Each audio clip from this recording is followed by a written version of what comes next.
All right, Jake. The Yankees, unfortunately, just find ways to lose games you really need, right? 4 errors on the day. Jazz Chisholm threw a ball. I don't think Yao Ming, Dikembe Mutombo, whoever we wanted to play at first base, they wouldn't have caught this ball. It was that bad. And that's how ugly of a baseball game this was for the Yankees.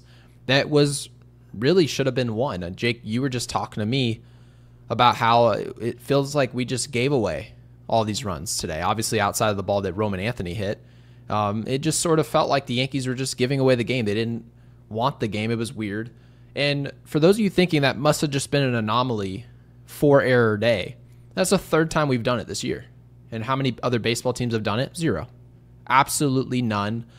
Jake, we're now at a point now where we can play the Twins and it's just not an issue, right? The Rays, clutch time, we go into extra innings. Big G's got us, hits a big 2-run home run, and we get out of there. We were worried at the time, right? We're not going to act like we weren't, but they find ways to come through. Great. Cardinals, you said it had to be a sweep. It was a sweep. And then in hindsight, Michael Kay and all of us said, well, it doesn't mean anything, but you guys had to do it. They did it. And then here we go. The Boston Red Sox, 7 of our last 8 we've won. We have momentum, right? So that's a good thing. But there were a lot of people, we had a divided audience. There were a lot of people saying those games don't matter because once these guys walk into town, the Yankees are going to find a way to crap their sheets. And lo and behold, as my mom likes to say, the Red Sox win 6-3. And it just feels like we got knocked right back on our ass. The tone setter, in my opinion, just really set the tone. I know all the errors were important. They were. But the tone setter, I thought it was a perfect microcosm for the whole game, was Jazz Chisholm stepping into the plate against Steven Matz, a left-hander. What is Caballero on this roster for? What is Ahmed Rosario on this roster for if you're not going to use him off the bench for a good, not great Jazz Chisholm? Jazz Chisholm's not a superstar. Jazz Chisholm's not Aaron Judge. He's not Mookie Betts, Freddie Freeman. He's not even in their conversation, and he never will, Jake. He never will be. So how do we get to this point where we're just willing to completely ignore the fundamentals of the game, just common sense? And our entire audience, and I'm going to say our entire because it's the majority, no one was sitting there thinking Jazz should be taking this at bat. He shouldn't have. It doesn't make sense. And that's why you have a bench, because there's certain players on your bench where their strengths don't align with against the starter. But when you have someone like Steven Matz coming out of the bullpen, suddenly Caballero and Rosario can play to their strengths and win you a game. And instead, you just have Jazz go up there and do what he does best against left-handers in the clutch. He's an out. That's a huge mistake from Aaron Boone. I thought it had to be talked about. Jake, I know this is a huge bummer for you. It's a bummer for me. I'm rooting for this team. I wanted this to work, and it's just game 1 of the series, but this was a major tone setter in the wrong direction for the Yankees. What's up? Yeah, it's really frustrating because the bottom line is this. I don't feel like the Red Sox deserve to win today, nor do I feel like the Yankees deserve to win today. I didn't watch outstanding baseball. I actually wholeheartedly disagreed with Dontrelle Willis after the game. Thought he was absolutely wrong. What did Dontrelle say? Well, he said that the Red Sox outplayed them in all facets. I disagree completely. I thought the Red Sox were pretty pedestrian.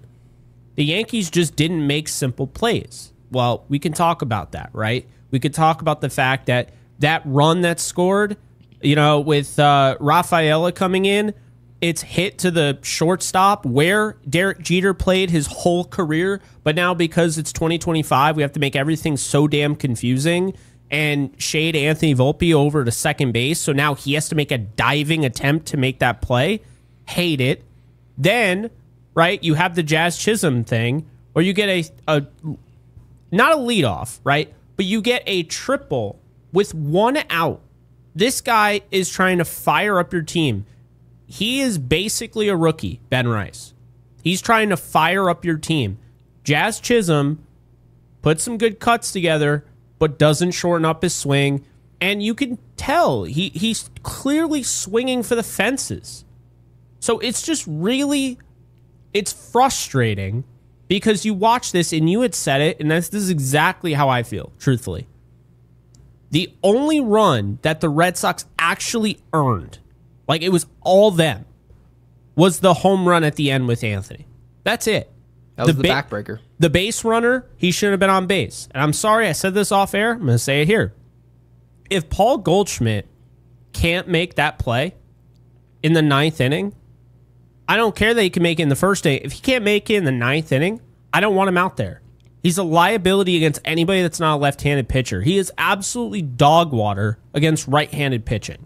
And he is an overrated defender. And I hate it because I really do like him. But the reality is he's not that great. He's just not. He's Ted Williams against left-handed pitching. Well, guess what? There are fewer lefties in baseball than there are righties. So that helps every now and then, but you're not seeing a lefty all the time. So that's a problem. Then you have the Jazz Chisholm lackadaisical throw that just, I don't know how you casually throw into the second deck like that. I don't get it. You're turning two and it turns into... So once again, a guy's on base that shouldn't be on base. A guy gets rewarded, but he actually grounded into what should have been a double play. Quite literally the worst thing you can do in that situation. And he gets rewarded because of bad play. Yeah, we did deserve to lose. When players are doing stuff like that. It's frustrating, man. That's what bothers me. I don't know. The timing of when you make your mistakes, everyone makes mistakes. Right? The Dodgers, the Padres, the Red Sox, the Yankees, they all make mistakes. And when you play 162 games, guys are going to make errors. There are going to be errors for all teams where you say, well, that guy doesn't usually do that. That's weird.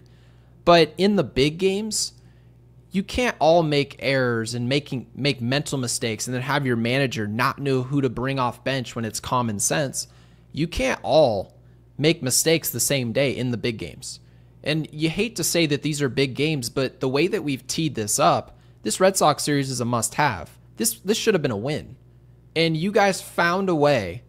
I don't like to take credit away because the Red Sox put the ball in play, and the Yankees just have to field their position. That's part of the job. Hey, people can say we should have made that play or that's an easy play. It's not an easy play if you can't make it when it matters. That's just the way it is. That's the whole reason that there are a lot of people in our audience that say strikeouts are just the worst because it doesn't force anyone to get better or execute in the field. The Yankees, and I should use the Dodgers as an example here, they literally said you just got to put the ball in play and they'll make the mistakes for you. They're talking about big games. And the Yankees so far, up until this point, August 21st, haven't proven in innings 7 through 9 against good teams, they'll make the right play. So far. So this is not even really an opinion. This is just a statement of fact off of what we've seen. Everyone should be able to agree with that. And I understand that the Yankees, that the season's not completely dead yet. We understand literal perspective. However, you guys haven't shown us anything. And this is the reason why there were so many people that wanted to dial back the excitement about the 7 for 8 of winning those games. Is because when we get here, who will they be? So Jake, it's a disappointment because there were so many things I actually liked about the game other than the sloppiness. I love that we were running. Now, that's great, right? You had Judge, you had Jazz running. These are great things, but they should have been able to pass the baton, and instead, you have Aaron Boone putting players in situations they frankly should not be in. You were talking about the home run swing from Jazz. I shouldn't have been able to see a home run swing or a contact swing. I shouldn't have seen any swing offered from Jazz Chisholm. He had no business taking that at bat, and he does, and we paid for it. So it's obviously, this is the difference between great managers and whatever you want to call Aaron Boone. It's something else. And you can't blame Cashman the right strings. Because he gave him toys to work with, and Aaron Boone didn't actually use anyone. Didn't use anyone tonight. And which is kind of odd because normally he overuses his bench and he overuses the bullpen. Ryan McMahon, that's one of the worst at-bats I've ever seen this season. Oh, yeah, you text me about that one. It's terrible. You're up 3-0 with the bases loaded. How do you strike out on a pitch that's above your head? How is that possible? How do you allow that? He was brought here to be a glove. So that Jake, is indefensible. That is absolutely indefensible. And that right there, you know, you could say, oh, well, you know, there's a lot of game left. No, Gary, you know, you had a pit in your stomach like, shit, we just gave away the game right then and there. Because you know, when the Yankees don't take advantage of those opportunities, they don't win those games. They just don't. When you have the bases loaded, because you have to look at it like this. Way too often we look at, oh, see, we're getting closer. This isn't the NFL. Field position, you tire out of defense, right? And if you play the field position battle, it can work because a bad punt, right? And now it's like, okay, we're in position now. That's the field position battle. If you don't have a punter that's going to flip the field, that's how you do it, and you tire out of defense. When it comes to baseball, if somebody gets out of an inning, the momentum shifts to them.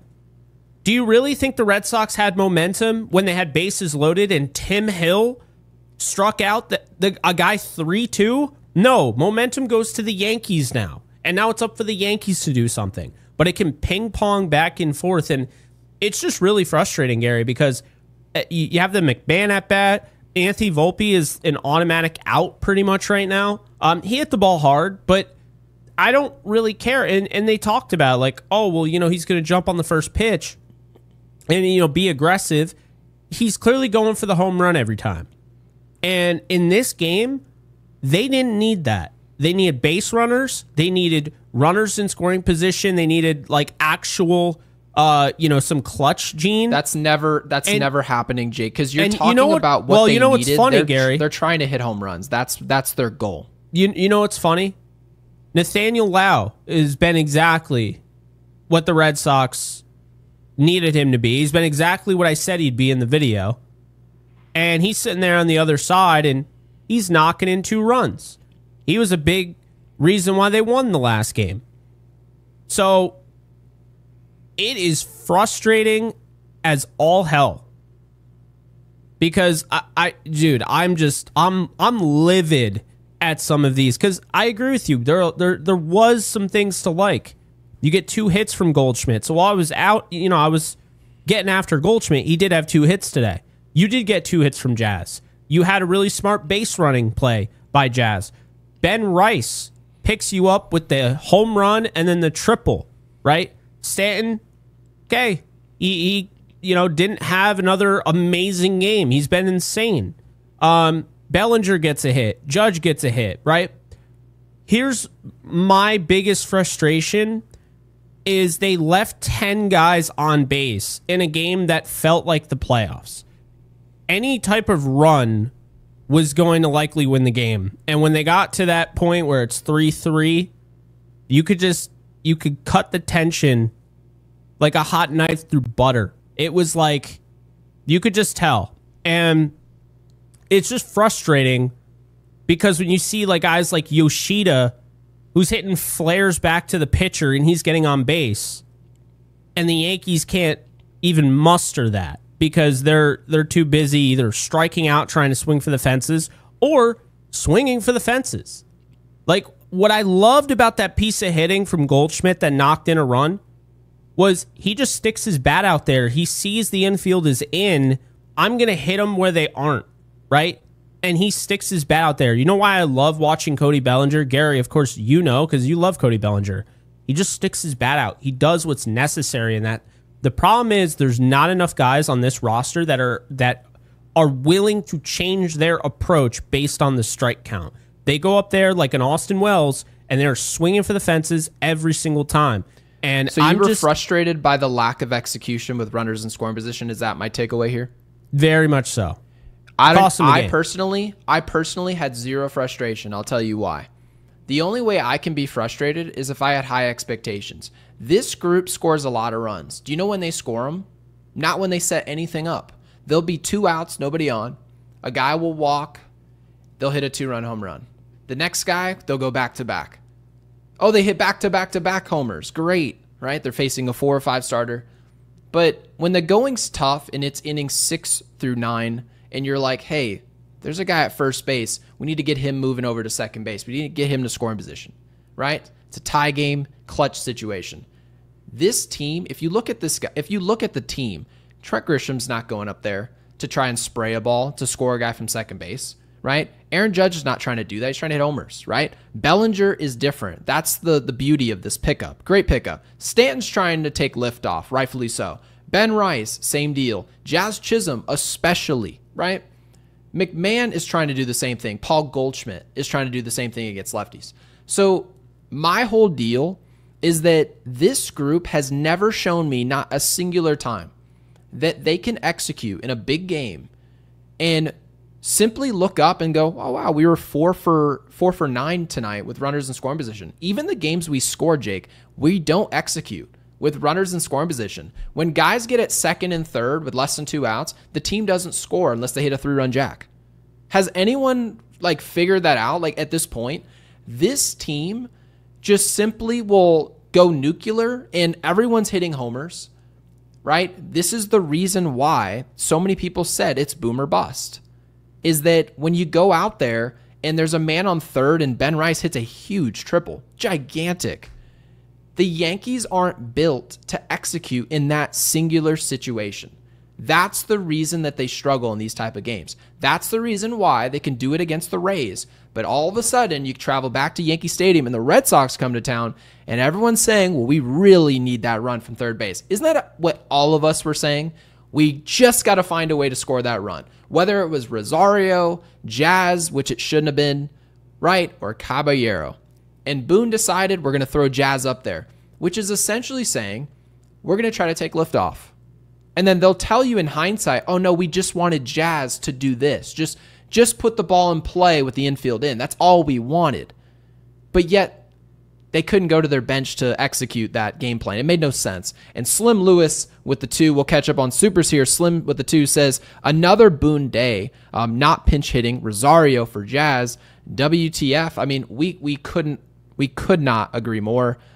We really appreciate it. Slim and John with the 5 says Baboon has lighter up, brings in Doval, which I was just, Jake, defending, right? I was punting towards the future of Doval and whether or not this could be fixed. He has no command.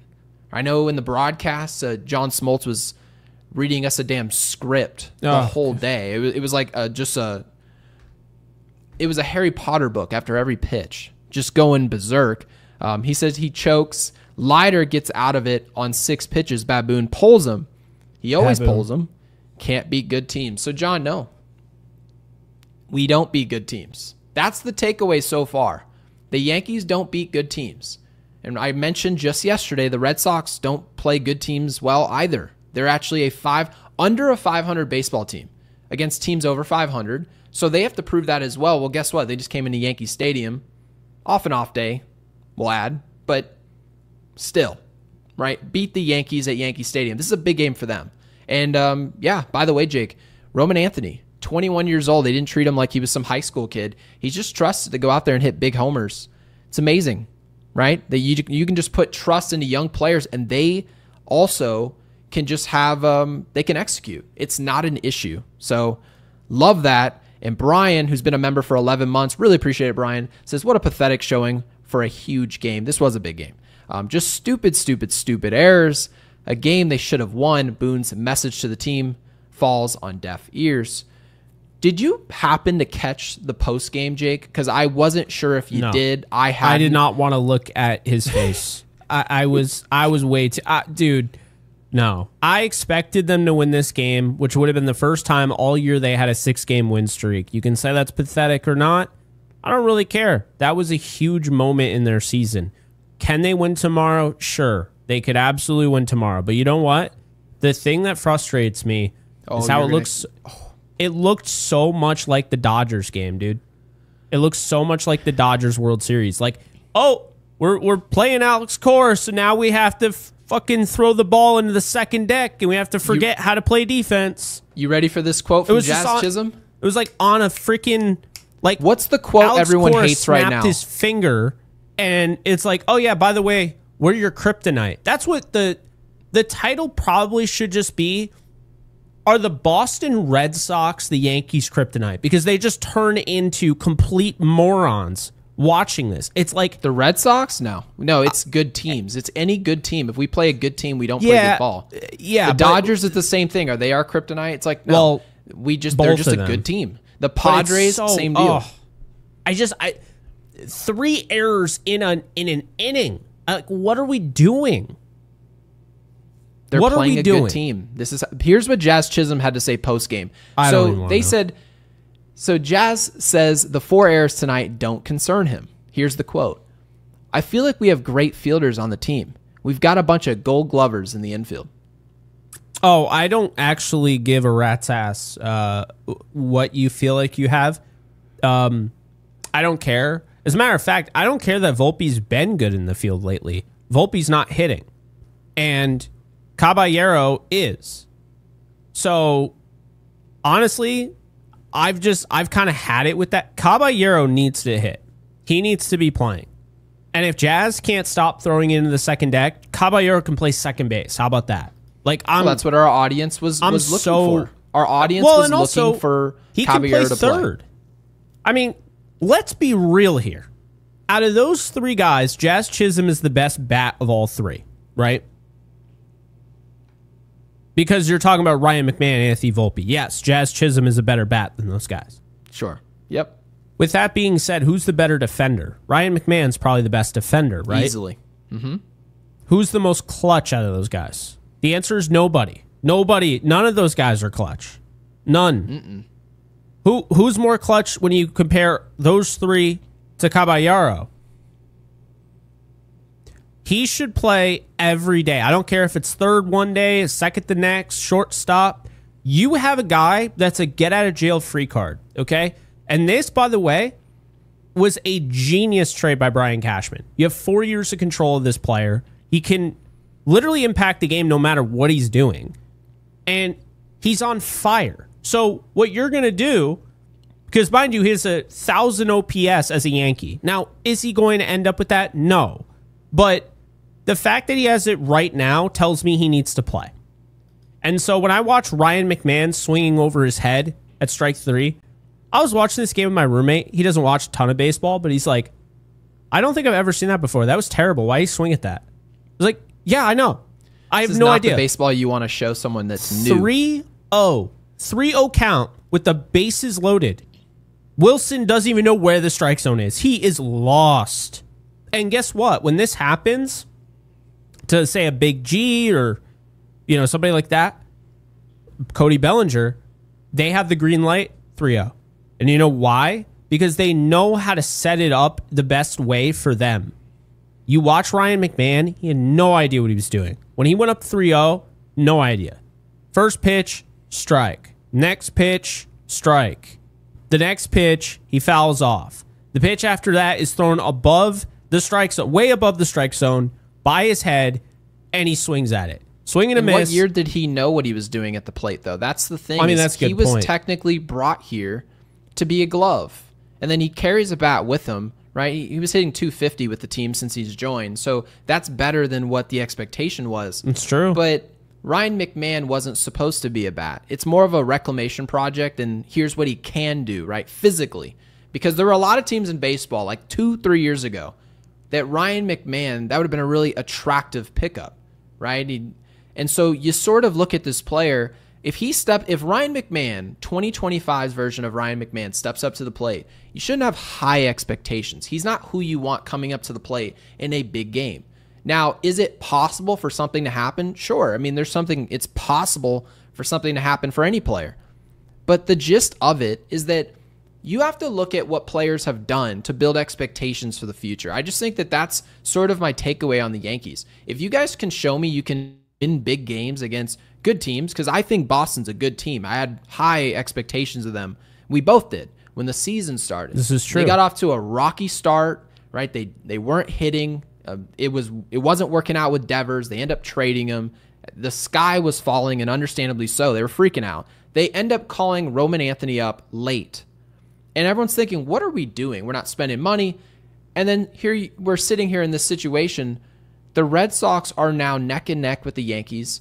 And the one thing that they have over us is that they can find a way to execute late in games that they know, hey, in this game, we got to get up for this one. This game right here, we've got to get this one. The Yankees don't do that. And so everyone has different opinions. There's over 700 people in here, 706 different opinions, Jake. We're back. Right. And people can say, oh, no, I don't think the Yankees will ever win these big games because of Boone. I don't think they'll ever win it because of the roster that Cashman put together. I don't think we'll do it because of even people over their head with Hal Steinbrenner, right? It's the whole umbrella, what Jabba said in an interview with us. So there's a reason that the Yankees just stand down. If we play the Dodgers, they don't play their best baseball. Never once. They don't mix it in. It is exclusively this. And the Yankees are they're one of those teams, it's almost like watching the Baltimore Ravens in the playoffs, is that you don't know exactly why it's not going to work, but you just know it's not, right? Isn't that the expectation? Is that even if the Dallas Cowboys find their way into a conference championship game, wouldn't you know they're going to find a way to screw it up? You don't know how. You could even look at the roster and say, oh, no, they've got guys who can execute, they can run the ball, they can defend, they can do all these things. But when the lights turn on, they're going to scatter like a bunch of cockroaches. That's who we are. And I would love to communicate something different on our broadcast because it brings excitement. It makes people want to watch more Yankees baseball. That's what we did this for. We love the Yankees. We love the brand.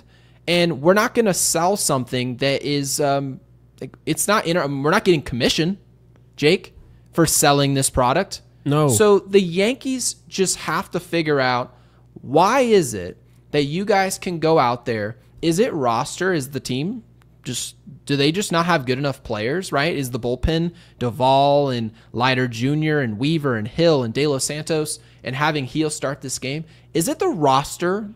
Could Jazz have just been a better player? Is that our issue? Or is it lack of leadership and management? Or even something above that?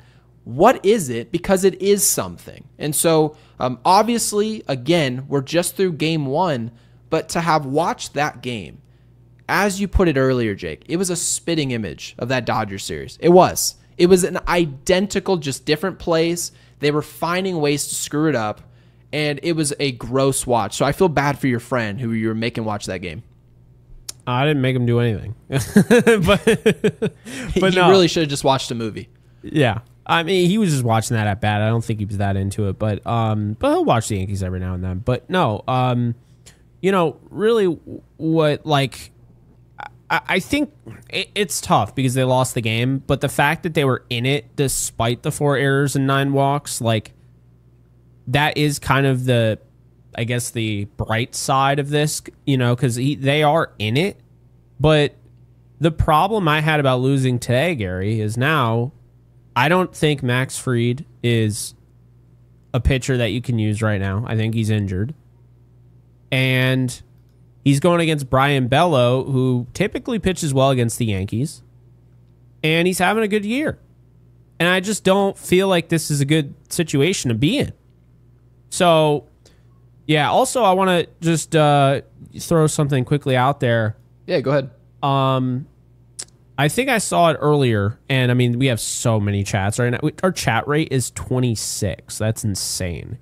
So I take it that people aren't they're not thrilled. They're not thrilled, but at least they're here, right? This is the most we've had in a while. But no, I saw,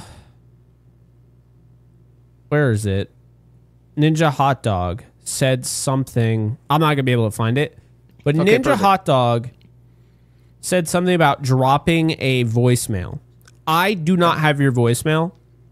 You would probably have to leave that again because I do not see it. I don't know what happened. I see the missed call. And by the way, just so people know, we're going to be doing voicemails at the end. Not the very end of the show, but as we wind down, that'll be our voicemail segment. Stefan, I see your voicemail. So you're good. But I do not see Ninja Hot Dogs. And I just want to make sure. So we are getting a voicemail tonight. We are getting at least one voicemail. It sounds like I two. love that.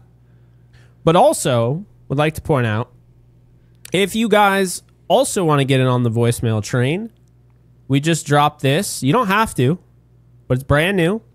Diamond level membership gives you exclusive access to the Yankees Unload voicemails. And if you're wondering how to join in tonight, on our channel page in the post section, so community posts, the phone number is right there for Diamond members. So if anybody's interested in that, the link is in the description and is in the it's pinned in the chat to become a member.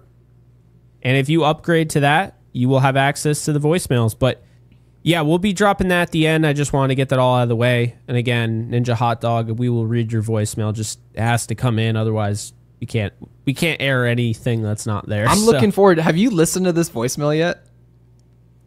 It's pretty straightforward from Stefan. Okay, cool. Yeah, so I'm looking forward to that. Straightforward. It's gonna be fun. It's just cool to hear other people, you know? Put a voice to the name. Or the I name used to to be the one voice. of those people, I couldn't even listen to my own voice. No, it did not go through, Ninja. So yeah. And Michael with the super with the 2 is also a member here at Yankees Unloaded. Says Boone needs to quit playing pitcher roulette. Oh, for the love of God. Yeah, I mean, I would agree with that. Like the overall takeaway of it. The problem really, as far as I'm concerned, is the lack of execution from our position players in big games. I know that technically it's like, why Duvall, Leiter Jr., Weaver, Hill, right? And Jake, I think you tweeted taking out Hill there was a little odd. And I understood what you were where you were coming from with that. But, you know, it just seems like, would it have mattered how guys were pitching today? I mean, we made 4 errors. We gave up a 2-run jack to a rookie, right? You're gonna do all that. You're gonna lose. You deserve to lose. And so, yeah, I understand it. I think this is more of a long-term issue that Michael's bringing up. So, Michael, really appreciate that. And Jimmy, I see some new faces in the supers. Jimmy with the 5 says, completely agree on Jazz. With the recent wins and Volpe's defense better as of late, you wouldn't know it listening to the broadcast today. They were saying that Volpe's defense has been bad of late, because it goes to show you they're not watching these games. His awful offense has flown under the radar, played Caballero. This I would agree with. Anthony Volpe's offense is being overlooked because of the glove. And Caballero's been great on both sides of the ball, and it's being ignored. He wasn't even good enough to be utilized today in the biggest situation of the game. So, Jake, what did you think about this? Because I know you're a huge Caballero supporter of getting on the field any means necessary. Based on the way Anthony Volpe's playing, I know the glove has been way better, like no question. But Caballero probably has a case to play right now. Oh, without a doubt. He absolutely has a case. Rosario should probably play soon. Otherwise, he's just going to turn into a cobweb on the bench, right? So, you know, no, he 100% should have played today. That was really unacceptable, I thought. I thought he should have been in the lineup. Anthony Volpe, again, the bat is just non-existent right now. It's home run and 10% of the time it's a home run, 90% of the time it's an out. And it's like, yeah, he hit it hard, but I kind of get over that. Like, okay, he hit it hard. Ben Rice was hitting it hard. He was getting, bad luck and whatnot. This isn't really bad luck. Anthony Volpe is trying to serve it into the short porch and right. That's what he's trying to do at Yankee Stadium. Is hitting all luck, by the way? Because I know that we talk about it's about hitting timing. And, he crushed that ball, and it went right at the left fielder. Oh, he crushed that ball, and it was straight at the shortstop. Well, isn't it a talent to hit the ball? If somebody hits the ball straight back at the pitcher, it goes into center field for a hit, as opposed to hitting the exact same ball, same velocity and everything, but just 15 to 20 feet to the left, straight at the shortstop, you don't get the same congratulations. Why is that? Because you didn't execute as well. There's a reason, before the pitch is coming, where the fielders are standing. It's a talent to hit the ball where they're not standing. So it seems like the Yankees kind of chalk up hitting to just hard contact, and then it'll just solve itself. And launch angle. Angle and hard contact. Apparently Yeah. That's not the case, because a lot of times, if you watch baseball, more times than not when runs are scored, there's not a ton of hard contact. It's just not. There's, okay, I'm going to beat the shift here. I'm going to spray a ball the other way. You saw what happened with Paul Goldschmidt today. He probably hit a ball 65 off the bat, scored us a run. That's the way baseball is. It's like what they talked about last night on the broadcast. Chandler Simpson. He is going to hit line drives, and that's it. That's his game. Right. He's not trying to lift the ball at all. He knows what works. He's fast. Should be Jazz's mantra. I mean, eventually you'll hit a home run, even if you're trying to hit line drives. You'll just hit a home run. But that's the thing, is like, play to your strengths. Like, if you're a big guy, you don't run the bases well, okay, yeah, I understand why you're trying to deposit that in the seats. But, like, yeah, for somebody like Jazz Chisholm, for somebody like Caballero, for somebody like Anthony Volpe, you should be trying to hit line drives. You should be, in theory. So that's the whole point of the 70% swing from Jazz. And you would really think, I haven't seen the 70% swing. The 70% swing, you would assume would serve us well in a situation like a man on third base with Ben Rice, 1-out triple. That was a perfect spot for the 70% swing. What kind of swing did you get? You got home run derby, Jazz. And obviously the results spoke for themselves. It sucked. And I was rooting for him. I'm rooting for all our players. It didn't work out. Apex with the 2, also a mod of ours, so Apex, thank you for doing so, said Boone said he just liked Mr. 70% at his at-bat. Yeah, there you have it. Perfect timing for it. And Bob, EJ, with the 2, says, love the show. How do you manage these pitchers? What do you think, Jake? Oh, man. Great question. Appreciate the love, Bob. Yeah, I mean, right now, the Yankees, and I don't really fault Boone for this. I don't think anybody thought Doval was going to struggle this much. Jake Bird is out. Like, he probably, I wouldn't be surprised if they end up getting rid of him entirely. I want your dad as manager. Plug on that. Yeah, right. Or GM. No, my dad should be the GM. Yeah. But he'd probably be like, yeah, Don Mattingly be my manager. Probably. Mark Leiter Jr. continues to get babied. I don't know what this is, but I don't know if you notice, a guy with, mind you, reverse splits is coming in, getting 2 outs, and pitching. He's throwing 6 times. And they're like, oh, got to put in Luke Weaver. And then Luke Weaver, who was just utilized, he's throwing 32 pitches to only get 2 outs. So now you've weakened the bullpen, and, you know, people will get mad that Yuri De Los Santos is out there, but it's like, what do you expect Boone to, or what do you expect that to happen when Boone is like, that's the problem. There did not need to be, there was how many bullpen pitchers? 5? They passed the baton about 20 times. Eventually, you're bound for something bad to happen. So teams look at this. I would probably say when Bruce Bochy was doing this, right? You're talking about the Giants days, and it was working.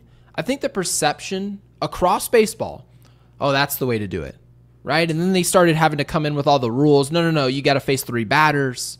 And so teams just sort of make this projection that, okay, we're going to get in this situation, and then we're going to hand it off to him. Oh, then that guy's going to come up. He doesn't hit lefties well. We're going to throw him out there.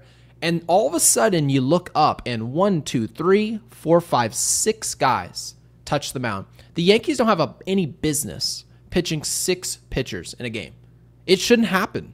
There's a reason, and I understand this isn't 1999, where it's going to be 7 innings, bridge guy, closer. I understand that. But to throw 6 different arms, it's not going to work. And Aaron Boone, I don't know if you caught this, Jake, he mentioned about his relievers. He said, yeah, we don't have a ton of multi-inning guys.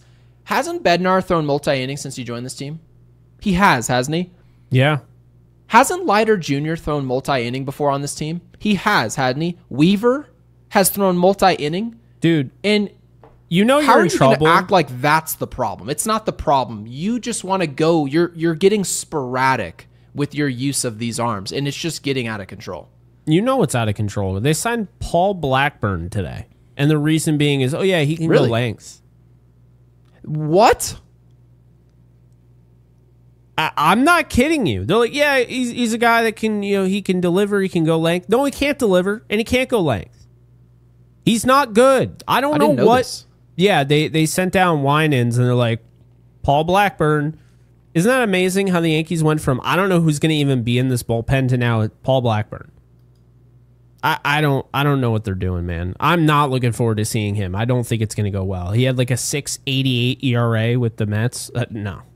Yeah, and Apex with a 2 says, when we miss the playoffs, fire Boone and the coaching staff. I highly doubt this Yankees team is going to miss the playoffs simply because there's 3 wild card spots. Guys, it's not hard to make the playoffs. It's just not. Is it impossible to miss it? No. You still have to play decent baseball. But if the Yankees don't make the playoffs, I mean, firing the manager or whoever else, it shouldn't be an issue. We'll cross that bridge when we get there. But I highly doubt. It's very difficult to do that. They can still like tie this series. Like, and that's all I need them to do. You have to split this series. So understand, this is not a funeral. This is not the end of the world. This is not the end of their season. It's frustrating because I felt like this was a really good opportunity. They got Giolito's pitch count up there big time. Like, we're talking, he's close to 100. And if you think, Boone pulls guys, wait till you see Cora. I mean, he'll pull you going 90, right? So I feel like this was a really good opportunity for the Yankees, about as good as it was going to get tonight. And then tomorrow, if Fried pitches like how you paid him to pitch, you should win that easily. But the reality is, Fried hasn't been good. I still think he's injured. And if he's going to continue to go out there with what I believe is still a blister issue, then he's not going to have the spin rate. And when you're a craft pitcher, the spin rate is everything. So when you don't have that, you're not able to manipulate the strike zone. And now he doesn't have, he's not a power pitcher. He's not trying to kill you with velo. And that's the thing. See, guys with blisters that throw heat, they can typically get away with that, right? Because as long as they're not if Devin Williams had a blister, he should be nowhere near the mound. He would not be able to get through. But if you're getting a Mason Miller where it's like, okay, yeah, I may not be getting the location that I want, but it's 103. Okay. Exactly. Well, that and people can get will by swing you at regardless. that. They will. Of course. So it puts a premium essentially on his location. And if he's not locating, he's not good. And by the way, I'm glad you brought up the blister. I'm glad. Because no one's going to care about it tomorrow. The second that the game starts, if he's not executing, they all count. It's as if he was healthy and he's starting the game. Oh, it's just Max Fried. Because technically we should be able to come into this game and expect Max Fried. The Max Fried who pitched the first 13 games of the year. Of his start, he was excellent. He was in the running to win Cy Young. Now, did we think he was going to win it? No. But he was pitching that well. He was supposed to pitch at the All-Star game. That's how well he was pitching. Yeah. So having said all that, Max Fried shows up tomorrow. If the blister is an issue at all, the Yankees are in trouble. This isn't a funeral. This could be, we're in the ICU, right? We could be dead and gone tomorrow. And I'll tell you right now, if we lose tomorrow with our ace on the mound, blister or not, I mean, what? If Max Fried comes out after 2 or 3 innings and he goes, no, blister's bothering me, mayhem. Oh, dude. If he doesn't pitch well because of the blister and the spin rate's down, mayhem. You don't want to see me. We have to win that game. We just do. Because what I don't want to hear, and I know, Gary, I'm going to hear it. Well, he was dealing with a blister.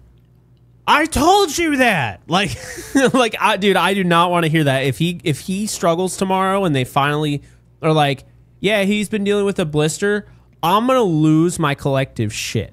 Okay? On that note, having nothing to do with it, not necessarily saying that Ninja lost shit or anything, but Ninja did get your super chat, or excuse me, your voicemail. So we got 2 voicemails, Gary. This one's a little bit more is it more not edgy? Happy. Yeah. It's good. A little edgy. Okay, good. So Zachary with the 5 with the super. I'm going to get to this in just a second. Guys, we have over 700 people in here. Please be sure, if you're with us on YouTube, make sure to like this video and subscribe. We're giving away a Yankees jersey of your choice to any subscriber, right? We're not giving away 10,000 jerseys. We're going to give away 1. But as soon as we get there to 10K, we're going to announce that giveaway live on the podcast the following episode. So we're very excited about that. So thank you guys all for being here as usual. And Zachary with the 5 says, who do you guys honestly have winning tomorrow? I'm going to tell you, I'm going to give you a straight answer. I'm never going to, I promise you, I'm never going to pull punches on this show. I have the Red Sox winning tomorrow. And the reason for that is that Max Fried, over his last 5 or 6 starts, just hasn't been Max Fried. Can it work out tomorrow? Absolutely. Absolutely. He's 13-5 with 141 punchies. He's a great arm, but he's got to be 100% healthy to beat a good team. It's the same thing, right, for Bello tomorrow. If he's going to come up and pitch against the Yankees, if he's not 100%, we're going to score. And yet he hasn't shown the same volatility that Fried's shown. And this isn't the first time that Fried's dealt with a blister. This is actually, Jake, this is the 5th time. 5th time he's dealt with this. Unreal. And we're the only team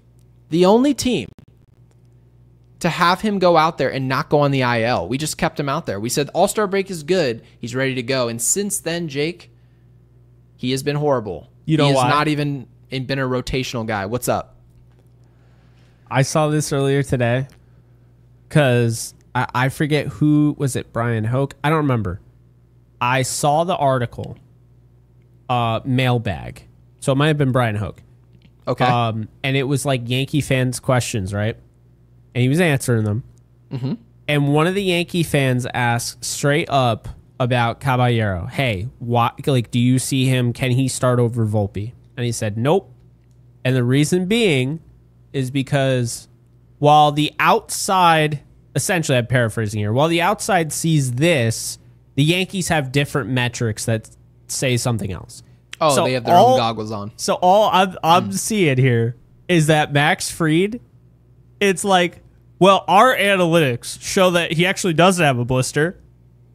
and StatCast would tell you otherwise. And I feel like I can't help but say it, but I really do feel like tomorrow he's going to get bashed in. Like they're going to destroy him. And it's going to come out that he's going on the IL. And I'm going to have to bite my tongue and refrain myself from saying whatever I want to, because that will make me so pissed like you wouldn't believe. Because that's a public execution, by the way. If Max Fried gets shelled tomorrow, and we're rooting for him, we want him to be 100% healthy. If he's not healthy, we can't go anywhere regardless of how well we play. It doesn't matter. So if he comes out there and doesn't execute, it's a funeral. And the Red Sox are going to love every bit of this, and they should. If you go out there and Fried's not ready to pitch because he's a wounded dog, you think they give a rip? They don't care. Dude. They don't care. I'm not ready to see it. I'm not. Right. I know he's going to get shelled tomorrow. I know it. I've already accepted that. I'm not ready to see he's going on the IL for a blister because I'm just not. And I'm also not ready to see them skeet by an ERC who deserves to be called up and be like, Kenta Maeda or Alan Winans. I'd be like, not serious about winning. Maeda or Winans in a pennant race, because that's what they call this portion of the season. This is a pennant race. If you guys are running out replacement players or ERC, and ERC is a formidable arm, but if you're going to throw a rookie out there, a guy from your minor league system, to, in a way, throw a life raft out there, you're in trouble. You're not going, I promise you, you're not going wherever you think you're going. So that's the interesting part. The Yankees, in my opinion, tomorrow's game is the most important game that we're going to have. If the Yankees win tomorrow, all's going to be right. They're going to find a way at least to split this series. If they lose tomorrow, it is disaster. So this is the beauty of playing for the Yankees. This is the beauty of covering and watching this team, is that all hell can break loose. That's the fun of it, Jake. That's the theater of it. So I'm going to try and enjoy this. I'm going to be rooting for Max Fried to be out there and be ready and to execute. I'm holding on to a thread of hope that maybe the blister has resolved itself and this is the first start we're going to see it, but there's no guarantees and nothing so far has shown that spin rate on the fastball, the slider, the overhand curveball, the changeup, none of it is trending the right direction. So it just has to bounce the opposite direction, ping pong the other way tomorrow, and it'll be interesting. And Alex with the 2 says New York Yankees they're formidable, but the brand of baseball is old. I wouldn't even call us formidable right now. We're formidable against the Twins and the Cardinals, but we've got to prove, Alex, that we can be what you call formidable against some teams that matter. And my mom with the 2 is also a mod here, says, you have a voicemail, clown. This team is crappy. Boone sucks. Appreciate it. We need your mom to leave a voice. We do not need my mom leaving voicemails. And B. Rye with the 5 says Volpe and McMahon suck. You gotta love our supers and big losses. Might be the worst left side of the infield in Major League Baseball. It definitely isn't. No. It's not a strong left side of the infield for a contender, if that's what they want to call themselves right now. It's not a great infield. I'm gonna be honest with you guys. Like the whole Paul Goldschmidt, right? The McMahon, Volpe, that's a pretty weak 3 right there. I know that Goldschmidt opportunistically against lefties, he's formidable, but that's pretty weak right there. So I have to agree with B-Rye. I think McMahon looks like he should hit 40 home runs and have 120 RBIs. I don't understand how a guy with that body composition is so pedestrian at the plate. He does look like a good player. He looks really good. He's like, at least he looks like a good player. He's got a nice face, the shave, I don't get it. I mean, he plays plays defense well, but dude, I don't get it. And maybe I'll look like an idiot, and tomorrow he'll hit the game winner. And you know what? I hope he does. Yeah, you won't look like an idiot. I promise. But yeah, I'm tired of watching, Jose Caballero on the bench when he's hitting 348 as a Yankee and over 1,000 OPS. I think there's a shot, by the way, that Volpe doesn't play tomorrow. I just have a feeling. I know that in that report they were like, no, the Yankees see something different. I think you've had some shots. This is actually a vodka water. Yeah, I was like, I don't know about that. Sorry, one. I was trying to vomit out common sense that maybe we should just play a guy who's performing well. So I don't know, right? Austin Wells hit 2 homers and you sit down, right? I was trying. Well, no. Jazz might not play tomorrow because he had 2 hits. It has to be somebody who actually contributed offensively. Those are the guys that's hit the pine. Right, exactly. So yeah. Peace Geek. I think this is a new one. I haven't seen Peace Geek in our supers, so thank you for the 10. Appreciate it. Says Chisholm's comment is exactly what you get from players where there isn't accountability for bad play. If the Yankee staff doesn't tell them it does concern us, nothing will change. Well, Aaron Boone has never, not one time, not a singular time, projected concern to the media. That's actually what they tell us is the biggest. Like even Clint Frazier, who they kind of made it seem like he was going to be critical of Boone, and then he came out and he really did say positive stuff and was like, oh, he's always the positive guy. He's going to spin it in a positive way. He's not an athletic trainer. He's a manager. This isn't the time to be giving you positivity. This is the time to tell you honesty. And sometimes the best way to get better is for someone to look you in the face and say, hey, that right there is, you can't just show up and be like, oh, it can't happen. No, I'm going to force it to happen. Otherwise, you won't play. You cannot have that happen. And yet, you show up in the postgame, what are your players now going to say and project into the media? They're just going to project your temperament back to the audience and us. And it just seems like, oh, it happens, and then we move on to tomorrow. Well, if that's your mentality, you don't seem very urgent to fix this. It just seems like, oop, ouchie, and then I'll see you guys Friday. And hope it doesn't happen again. And to Peace Geek's point, you got to love the names. It just feels like there's no urgency there. And the Yankees would be tired of hearing this coverage. Like, why are you guys down our back about urgency? What do you guys know? You're not playing. Well, what I know is that when you make mistakes, you expect not to make the same mistakes in big games 2 weeks from now, 3 weeks from now. And they told us, we're going to fix it. Just give us time. And we're sitting here in late August, Jake. It hasn't been fixed. No, it is not. And I mean, this is a deep cultural issue that will be addressed if they don't make the playoffs. But if they do, and say they even get to the ALDS or ALCS, I don't know if they even bother trying to. That's the problem. So, it is what it is. But we appreciate the super. Real quick, by the way, before we answer this. Yeah, go ahead. I want to make this very clear for anybody in the comment section so we don't have any, questions about it or like whatever, anything, no stone left unturned. We literally every single, unless expressly consented, every single super chat we read, and we read it in order. So like I was seeing some people like, oh, you didn't read ours. we're getting to yours. Like, we will 100. We really appreciate yours. We've never not. But we do not skip. And trust me, there have been some super chats in the past. It's like, yeah, maybe we should have skipped that one, but we don't do that on this channel. Super chats are awesome. We appreciate you guys supporting the channel. We don't skip your super chat, okay? So it's not that we missed yours. It's that in the, row that we have in front of us, you're not exactly where you think you are in the order, but you are in the order. I can see you. I can see the two people that complained about. I can see you. You are coming up. All right. This reminds me of when I went to the school dance, and I'm like, yeah, I'll give you $1 to the DJ. And I was like, can you play, what was it, Sean Paul, Temperature? I wanted to hear that song badly. It felt like it never showed up. By the time I left, it never played.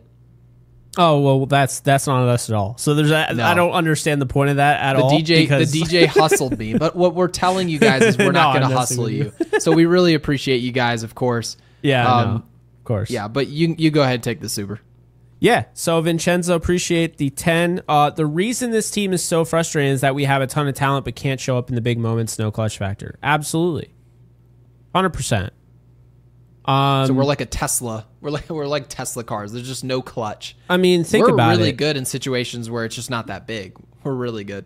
They got 6 guys who have an over 800 OPS. You got Grisham, Judge, Bellinger, Stanton, Rice. That's got to be one of the best first 5 in a lineup you're going to find in the league. Right? Like this year, like that is a force to be reckoned with. And when Jazz was hitting, like that 6 is really good. But, I think really a big issue is that the bottom of the order is just that bad.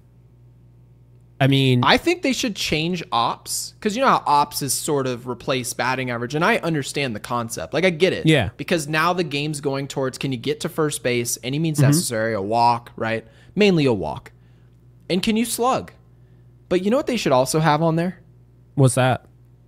Clutch ops. Inning 7 and on. I like that. Give me to the right of ops. What's their ops with a man on second base? With a runner in scoring position? Show me that. And get rid of, if you want to get rid of batting average and take it off the Yankee Stadium Jumbotron, by all means, go ahead and do that. But make sure you leave batting average with runners in scoring position up there. Can you do that for me, please? Yeah. I would love to see it. Percentage of quality outs. Man at second base, no outs. Can he just chop a ball to second base and give himself up, get the guy to third with 1 out? Can the team do that? There needs to be stats to indicate that. And that's where I think baseball should go 15, 20 years down the road, and they'll act like it was their idea, certainly 10 years from now. But the gist of it is that when you read off the ops, 807, 1124, 821, 1009, you would think you'd look at those guys and go, oh, they're going to execute. With a man on third and 1 out, oh, they're going to figure it out. But ops doesn't tell the full story of who you are in clutch time. And so that's what I was hoping for, Jake. No, I like that. We all know what that would say for Nate Lau, but that's neither here nor there. Sure. Big Ant NYC, we appreciate you. The Yankees need to shake the lineup up for tomorrow. Totally agree. They need to start Caballero and Jason at leadoff. We need speed and players who give a shit. You had me until you said Jason Dominguez. Yeah. You're like, no, Caballero, we're like, yeah, Dominguez. Oh. No, all jokes aside, I like Jason, but it's more so.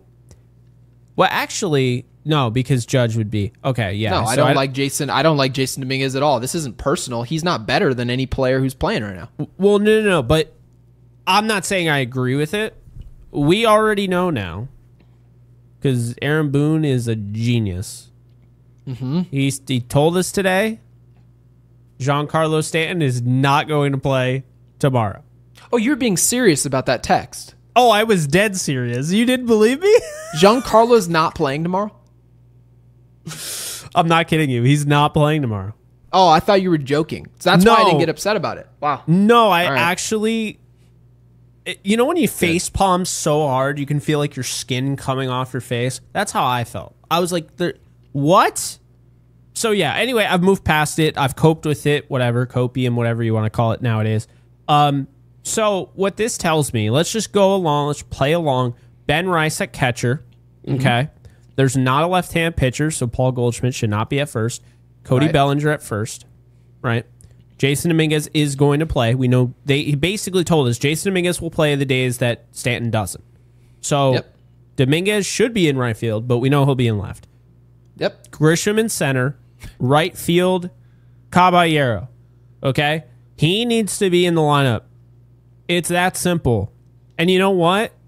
Like, I don't even care at this point with how bad Ryan McMahon has been in clutch situations. I don't care if they freaking play Rosario in right and they put Caballero at third.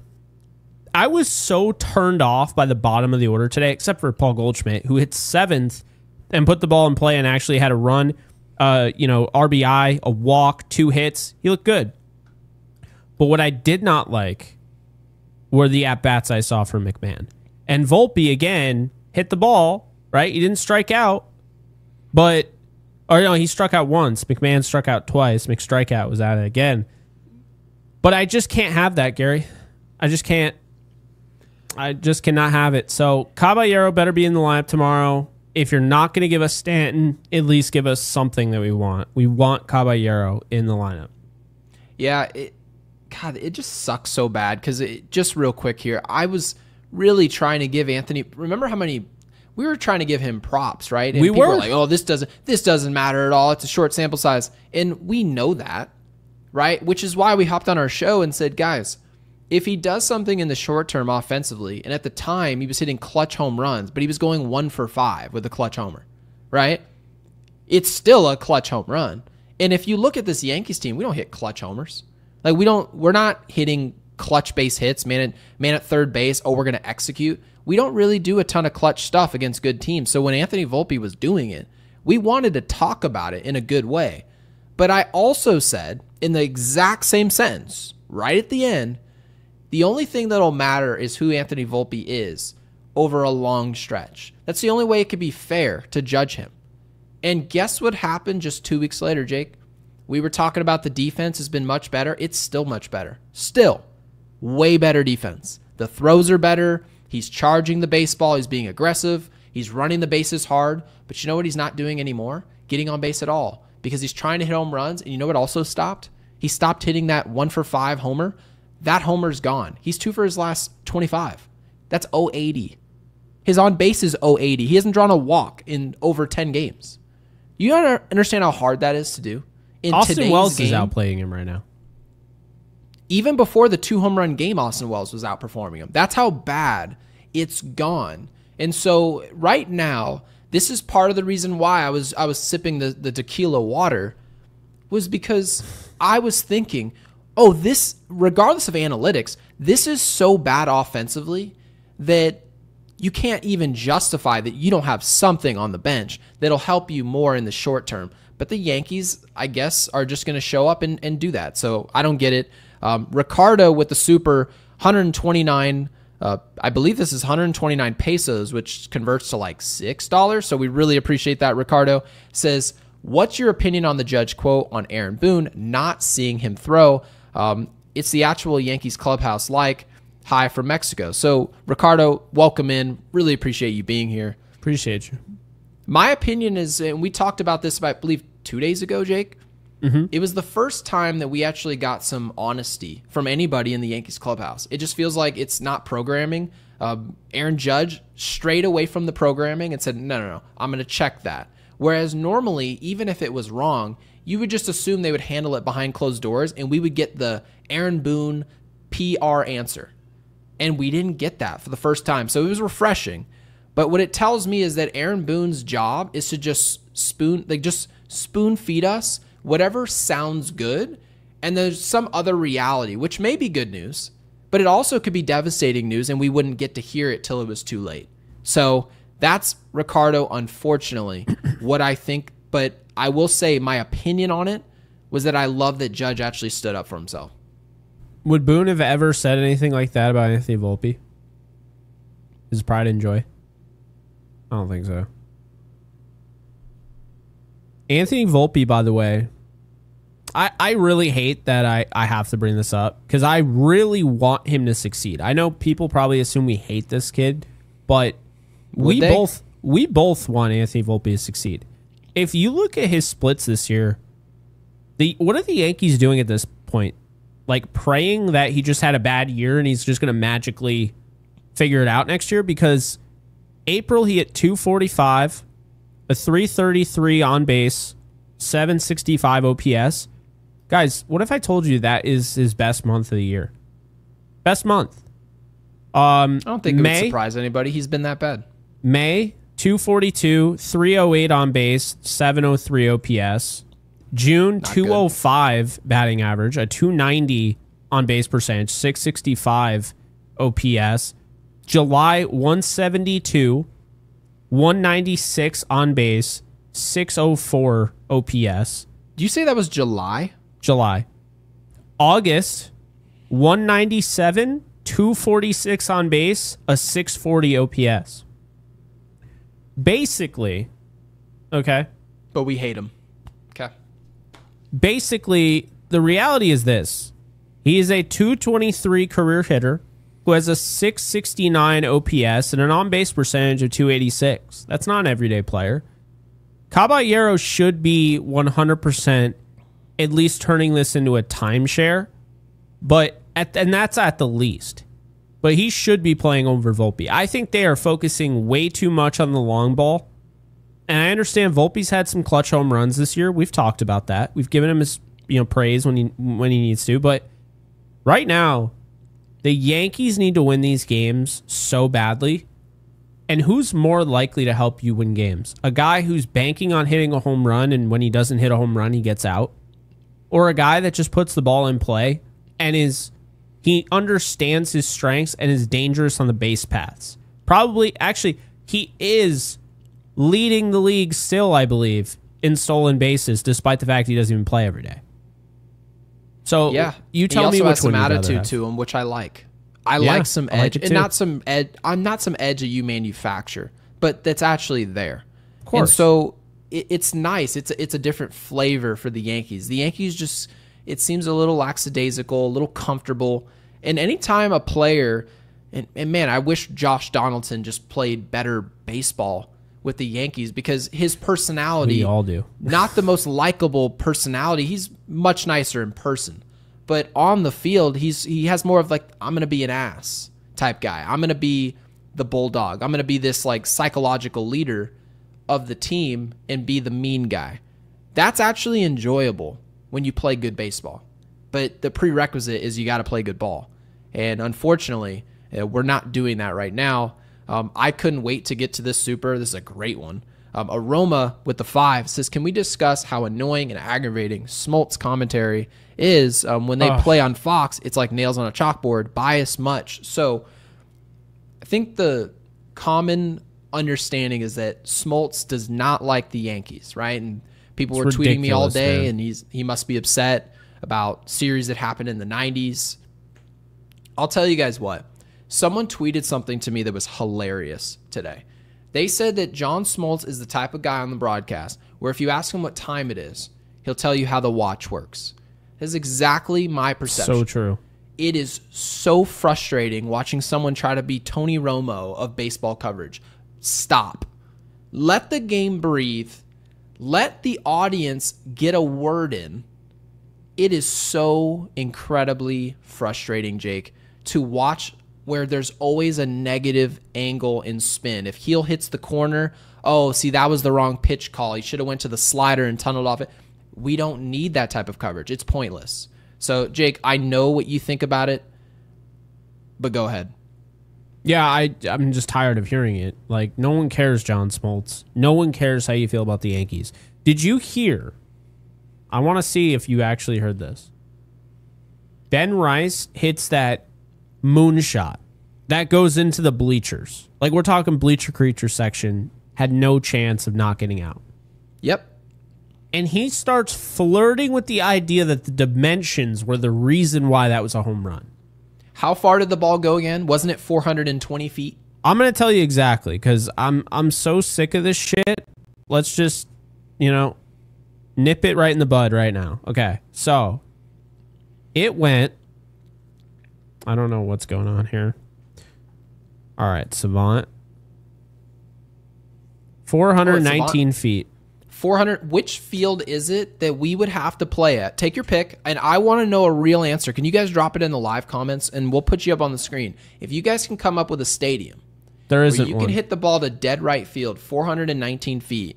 100 and he projected when the ball was hit. That was over 110, I'm sure. That's a quote.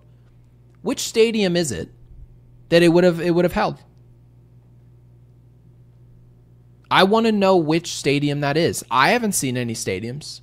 There isn't one. There hasn't. 30 out of 30. Seen it. I see it right here. Would have been a home run in literally every single ballpark. Yeah, I think that's more of like, if you don't watch baseball, what's your first perception when you watch a Yankees game? Oh, I'm playing at a small field. It's but if a that's really your small job, field. You know, Right. Like, then maybe you're just not good at your job. So, yeah, we're not getting John Smoltz on the show anytime soon. But Screw it. I don't care. But I don't care either, because my thing is, the way I see it, and I know this is the way you see it, I now don't get to listen to my broadcasters. I now don't get to hear Michael Kay say "see" on a home run. Nope. I no longer don't get to hear Paul O'Neill. I no longer don't get to hear Joe Girardi or David Cohn. I have to listen to what you guys are throwing at me. And I think Joe Davis is a fantastic play-by-play. But unfortunately, the color, and this is the thing that people get wrong, the color you're supposed to add onto it. You're not supposed to talk nonstop. It's not like, here's the history of the doorknob. I don't care. Like, that's the thing, is that, but then on top of that, like, that's already annoying, because that's like Bob Costas, but Bob Costas is a legend, so we'll let that pass. But my biggest issue is when I can tell, or even if I can't tell, if I suspect there is a bias, I don't want to listen to you anymore. And that, like, it's not just me, because I thought it was just me. I liked Smoltz initially. Over the years, I feel like Smoltz has gotten way more anti-Yankee. But you know when it really started to hit me? When other fans of other teams were like, man, John Smoltz hates the Yankees. I started to see that all over Twitter, and I'm like, okay, I'm justified. I mean, bias aside, though, even if you could just eliminate the negativity of Yankees baseball that obviously comes out of his mouth all the time, it's like, isn't there something to be said for there's just too much information? It feels like I'm listening to, if you watch an Apple broadcast, for example, they give you probabilities in the left corner, in the right corner. There's a percentage chance, there's a 36% chance that this ball's going to be put in play. No one cares. No. No one's ever said, I wonder what the probability here is of Fernando Tatis Jr. to drive this run in from third base. I wonder what the chances of that are. Let's put that bug up there. You don't need more. Do less. So very simple. Just let us watch. And by the way, I speak for the majority, and I never do that, Jake. The majority of us would actually rather just go boop, mute the mics. And I'm sorry, Mr. Davis, you're great. Mute the whole booth. Let me listen to the fans, some minor chatter of the players, and the crack of the bat. If I could pay extra money, an extra $100 a month, I would pay for that. Let me pay-per-view the whole season. I guarantee you, I wouldn't be the only person who buys that. I am tired of listening to broadcasts, and I love Michael Kay. I'll listen to that one. I'll listen to Girardi, right? I'll listen to that group. But if I'm forced to listen to any other group, boop, mute. I want to hear the crack of the bat and the audience. And if I don't get that, I'm not enjoying myself. They're just not a positive to the experience. And I think that's the whole objective of why it's there in the first place. I get that. I still wouldn't. It just feels weird to me. It's honestly, it's like, I'm one of those, I can't watch a YouTube video. Like, even if it's just like game film or highlights or whatever, like, I can't watch a YouTube video without sound. It like, wait, what do you mean without sound? Like, I can't just mute it. No, that's what I'm telling you. I wouldn't mute the game. I would mute the voices. I don't want to hear I see what you're saying. Anybody talking. I still wouldn't do that because I do like Joe Davis. And my thing, I understand where you're coming from. It's only going to get worse, by the way. Well, I don't know if it'll be the same. ESPN Sunday. Now, the torpedo bat, God, the torpedo bat, torpedo. Like, dude, every time the Yankees are on ESPN, new drinking rule, okay? If you do a drinking game, actually no, because you'd be in trouble. If you drank every single time, you took a sip of your beer, whatever, every single time they said torpedo bat, you would not be able to walk straight. When was the last time the Yes broadcast talked about the torpedo? May. The last time I heard it was in May. I think May was the same month that Barstool probably posted. The torpedo. They're cheating. They haven't talked about it since. You know why? Because they didn't care. They didn't care in May. They just thought that the casual audience that watches baseball in May and they pick it up in October, they thought that group cared. And they clicked it. And guess what? These people who don't watch the Yankees very clearly, they hopped on the broadcast and were like, Volpe's playing great of late. Oh, is he? The same people that are talking about the torpedo bat right now are still not over the Coldplay incident. Like, move on. Like, yeah. Dude, that was like a month ago. Why are we still talking about that? I saw someone post about the Coldplay thing this morning. That's what I mean. I literally just saw it. I was like, oh wow, that's still in the.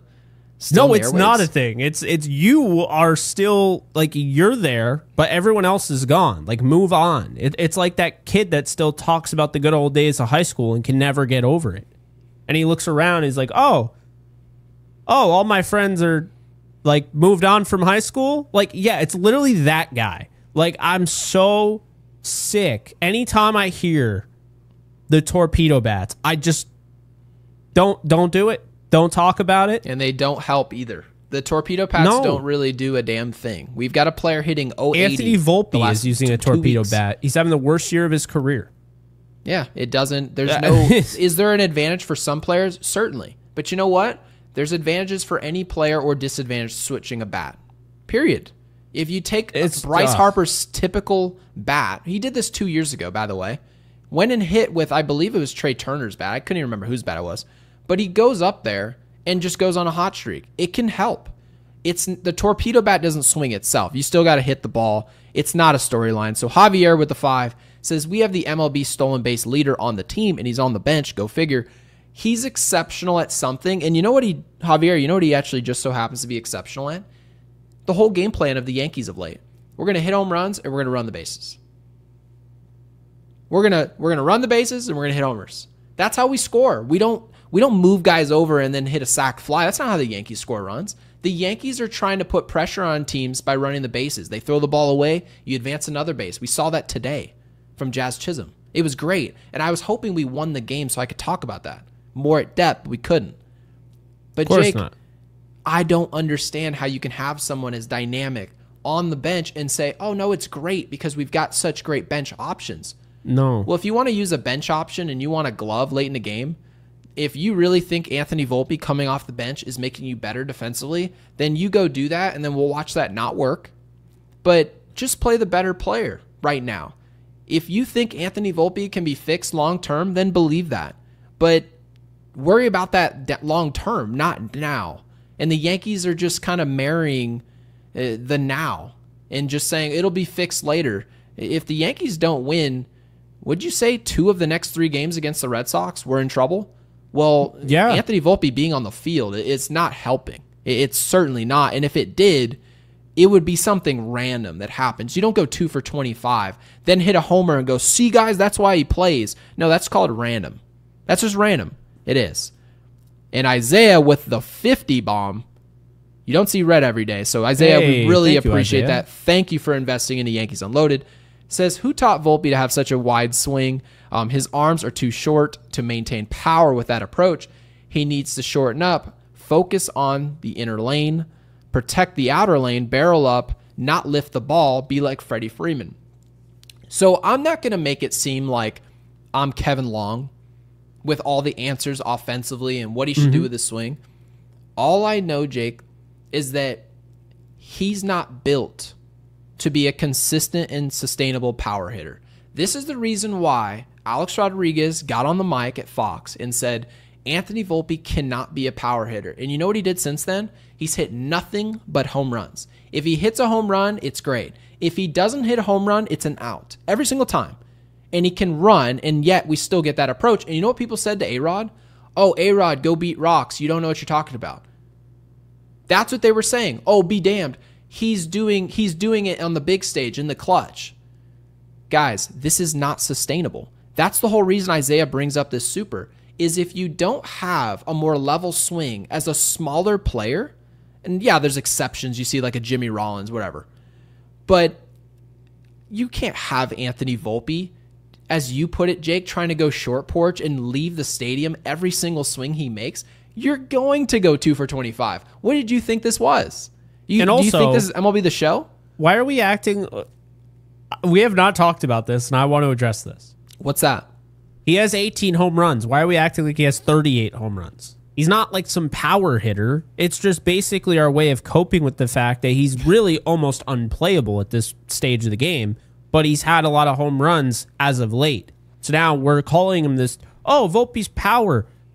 Does he have more power than Trent Grisham? No. Does he have more power than Aaron Judge? No. Does he have more power than Cody Bellinger? I would say no. Does he have more power than Stanton? Hell no. Does he have more power than Ben Rice? No. Jazz Chisholm? No. Goldschmidt? Yes. McMahon? They're about the same. Well, let me ask you this. I actually don't even think he has more power than Goldschmidt. If Paul Goldschmidt went up to the plate with the approach that I want to hit a home run every single time I step into the batter's box. Earlier in the year, Aaron Boone said, you know what's so beautiful about his approach is that he's got one. He's got the best approach on the team. That's actually exactly what came out of the mouth of Aaron Boone. If we need a guy to spray a ground ball the other way and get a guy over, he'll do it. He did it today. Yeah. You actually brought this up, Jake. You mentioned the fact that he did less. He just got the ball going the other way, right? Beats the shift. Great. We score a run. If Anthony Volpe, even for a second, tried to do that in a game, you know what would come down? The 18 homers. The 18 homers would turn into 7 really fast. I promise you, Anthony Volpe does not have power. I know that people keep saying that he's got power, but he has no consistency because of his swing. No. He is a contact player who's trying to play like a power bat because he can't fix his mechanics. And so you know one way you can hide and polish a turd? You can hit a home run. You can. There were people today asking me why Austin Wells didn't play today. You know why? Because he hit 2 home runs. And people think Austin Wells was the best option to play today simply because he left the yard twice. And what had he done for the last 3 weeks? Been an automatic out. That's why the power game is as attractive as it is to players and management. Is because you can hit home runs and suddenly you're the hero. You can hit 18 home runs and people can think you're not having one of the worst seasons we've ever watched. Anthony Volpe is horrible. Really bad. And so I'm glad you sort of brought up the power. I'm glad Isaiah brought up the swing. I won't pretend to know how to fix his swing. I don't know. But I will tell you. Hire Paul O'Neill. He seems to know. Every time he like perfectly breaks it down and no one... yeah. It's like Paul O'Neill just has nightmares. Yeah, oh my God. That's why we didn't... That's why we didn't see him in the Tampa series. It's like I need to manage my Volpe. If I see too much of him, I'm going to lose my mind. Oh man, that's so funny. But no, I felt like it had to be said because again, I don't want to just come off like I hate Volpe. Again, I'm not. I hate watching him play. But right now, like it's easy to just forget because remember at one point he was hitting home runs like crazy. He had the same amount of home runs from the All-Star break as Kyle Schwarber. Yeah, well, that's about where that ends. Kyle Schwarber continued hitting home runs. Anthony Volpe continued to be not good. So now Kyle Schwarber is up there for NL MVP, and Anthony Volpe still doesn't have 20 home runs, and we're calling him a power hitter. So it's like we just got to be honest with ourselves. I mean, Kyle Schwarber is going to make $500 million this year, probably $400 million in the offseason. Kyle Schwarber? Yeah, probably. $400 million for Kyle Schwarber? He's going to get paid out the wazoo, dude. $400 million for a DH that's not Ohtani? He's going to, I'm telling you. He's a very good player, but that's crazy. There's going to be a team that pays him. My point being, though, the guy has power. He also has on base. He gets on base. Volpe doesn't have either. He doesn't? Because Volpe's on base. Oh, no, you're right. His on base was 080 his last 7 games. His slugging is 160. His slugging is 406 on the year, too. I mean, like, to your point, Paul Goldschmidt's at 427. Like, I mean, it's... I don't know. I'm tired of watching the same at-bats. I'm tired of hearing Trap Queen like I'm back in middle school with Fetty You Wap. always add the little, what do you call it, disclaimer? Every time we have something to say about Anthony Volpe, you're like, I don't hate him. I'm going to get on record saying this. I've told you before, there's never nothing's ever been personal. No matter what, some of the players will get defensive based on their coverage. I don't really care. I don't hate anyone personally. I hate watching Anthony Volpe play for the Yankees. I hate it. It's not serviceable. It's not. And you know what? His defense is back, but now he has no offense. I couldn't care less. There's another player on the bench who's a better player right now. And if he stops playing good baseball, which you brought up the possibility that based on his career, it could regress. But you know what? Based on Trent Grisham's career, he should have sucked for us. And he ended up being really good. So I'm throwing Caballero out there and giving him an opportunity to play. If he doesn't play good baseball, as you put it, I'm going to make it a timeshare where somebody's going to have to earn this job. But you can't hit 080 in the most important months of the year and be like, oh no, it's still going to be fixed because he was a top prospect 4 years ago. That's just not how this works. Ninja Hot Dog, who's been a member for 2 months, says, happy anniversary. My mom wants you all to know our season ticket sales rep texted us to sell postseason ticks. When she laughed, he said, we have a 97.9%, oh God, some analytics, chance of making the postseason. Even sales use crap analytics. There you have it. So yeah, this is more about wild card. The Yankees are talking about, we've got a 98% chance roughly to be in the wild card. And like I told you guys, it's very difficult to miss the wild card. It is. And the Yankees also won 7 of 8 before this game. And that helps you get to that wild card. And we have tried covering, right? The Blue Jays, the Mariners, some of the teams that we have to outrun. I don't think Cleveland's got enough juice to outrun us. I just don't. We're going to be in the postseason. It's just a matter of if we can run down Toronto. So I don't know if that's going to happen. And Mitchell with the 5 says, Yanks don't know how to play baseball. They play home run derby, recipe for disaster when combined with being mentally soft. Jake, thoughts on that? Yeah. I mean, they had 20 straight runs off of home runs. Yeah, I mean, proof is in the pudding. Is Mitchell wrong at all? And there's nothing wrong with home runs. It's technically the best thing you can do. But what happens when you only have one recipe? Well, the problem is, Gary, you want to know the honest answer. They're disjointed because I don't think everybody has the same mission. Okay, let's go through the lineup. Trent Grisham is just trying to put the bat on the ball. He knows he has power, right? But he's also, if he can't put the bat on the ball, he's not going to stretch the strike zone. He's going to take his walk.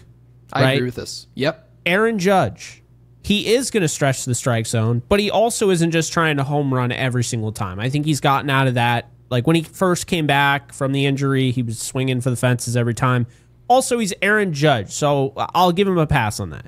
Bellinger, he is simply put just trying to put himself in the best position to succeed and help his team. He doesn't care what his swing looks like with 2 strikes. He's willing to move out in front of the ball. It's funny because they're ugly hitting mechanics that are actually great hitting mechanics.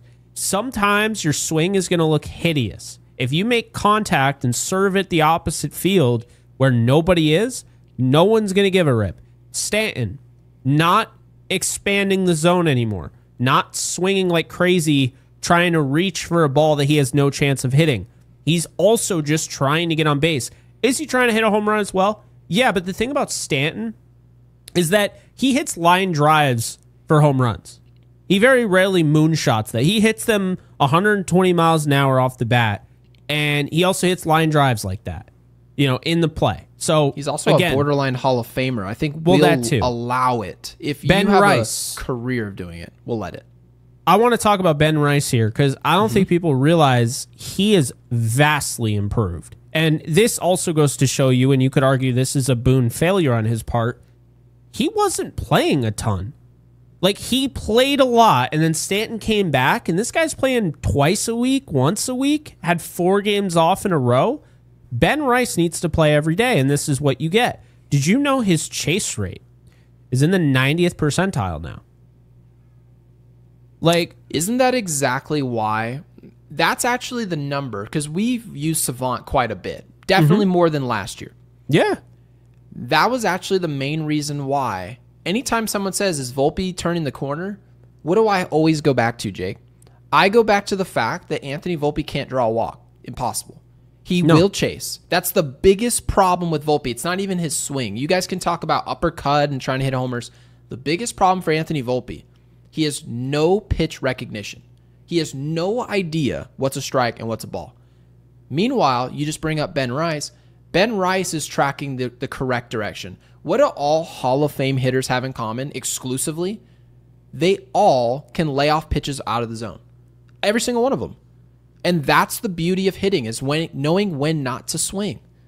And Barry Bonds, you know what he did the best? He didn't swing. Juan Soto was just given $800 million. Do you know what he does more than any player in the history of baseball? He doesn't swing. So here we are with Ben Rice. You mentioned 90th percentile. Was that the exact number, 90th percentile? 90th percentile. 90th percentile.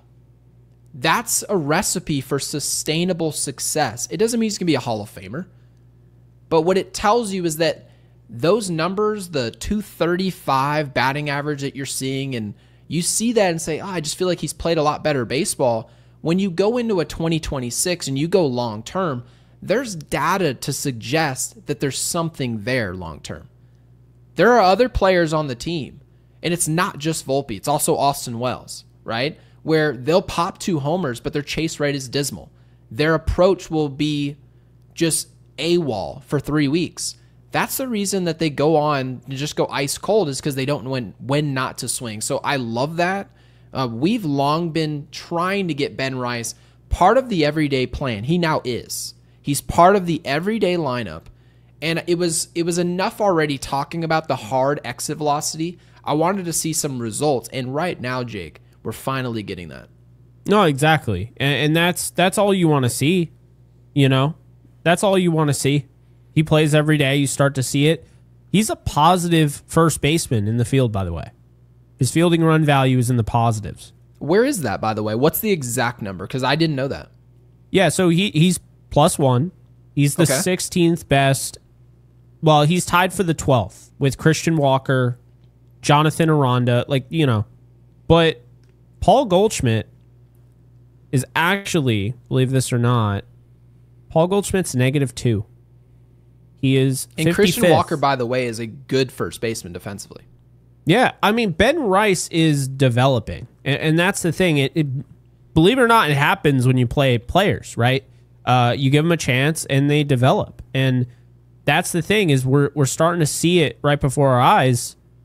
Ben Rice is developing into a really good player, and the one thing is, catching, he's 31st, but he's still in the positive for fielding run value, catching wise. He's actually improved dramatically. He was very bad behind the plate today, I will add. He was. Behind the plate, Ben Rice was treacherous today. The throw off your knees, ridiculous. This was his worst game for sure. Wells, by the way, is 6th. He has a +9, so that's why I can understand why you would want that. And if he can hit at any point, there you go. But Ben Rice's framing is now +1. It's in the 63rd percentile. That was way below. So this is a player that in every aspect of his game is improving. I mean, you talk about his walk rate, last year, it's whatever. I don't even remember what it was last year, but this year it's 73 percentile. Everything is above average. Every single thing. It's 98th percentile, expected weighted offensive batting average. Expected batting average is 94th percentile. Expected slugging is 97th. Average exit velo is 97th percentile. Barrel percentage is 94th in the league. 98th percentile hard hit percentage. Launch angle sweet spot 73. Bat speed is a 76. Squared up percentage is an 86. Chase rate's a 90. Whiff rate is 60. K rate is 57 percentile. All above average. So this guy has a batting run value of 15 right now. This is the exciting thing, is that Ben Rice, believe it or not, Ben Rice has the stat line that I would have expected Volpe to have right now in this season.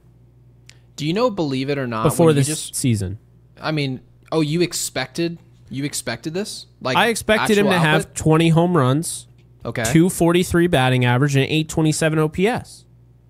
Why can't he do that? I expected Anthony Volpe to be horrible.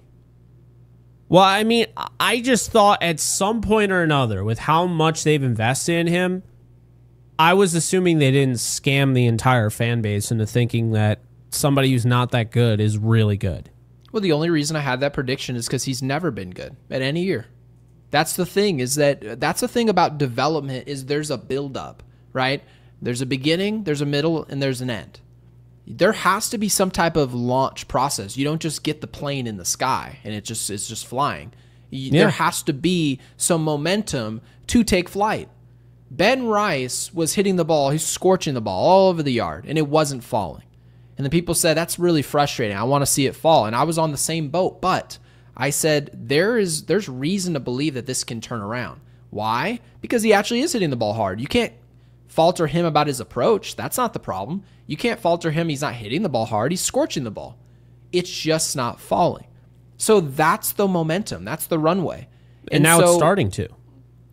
It is starting to. So that's the exciting part. And Jose Gutierrez with the 10 says the average home run probability in Major League Baseball is 5.5%.